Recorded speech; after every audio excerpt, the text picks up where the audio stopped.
नमस्कार मंडळी. गावाकडची जत्रा म्हटलं की मस्त मजा येते.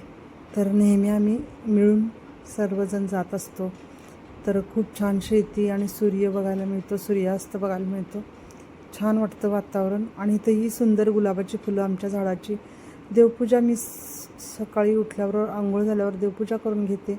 आणि असे चपातीचे ढीग करावे लागतात, कारण बरीच लोक जेवायला असतात, पाहुणे पै आलेले असतात जत्रेला. त्यामुळे जेवणाचा धुमधडाका चालू असतो. इकडे देवाला जायचं पण असतं, नारळ फोडायचे असतात. पिराचं देवस्थान आहे, तसेच ज्योतिबाचं देवस्थान आहे. ज्योतिबाची पालखी असते आदल्या दिवशी रात्री. तर खूप छान सजवलेलं मंदिर होतं आणि इतकं सुंदर वाटतं वातावरण की यायला नको वाटतं. इतकं छान सजवलेलं असतं ज्योतिबाला, देवांना. आणि इतर बरेच देवसुद्धा कडेला इकडे तिकडे असतात. विठ्ठल रुक्मिणीची मूर्तीसुद्धा सुंदर आहे शेजारी. तुकाराम महाराज, ज्ञानेश्वर महाराजांच्या सुद्धा मूर्ती आहेत. व्हिडिओ आवडला तर व्हिडिओला लाईक करा, नवीन असेल सबस्क्राईब करा.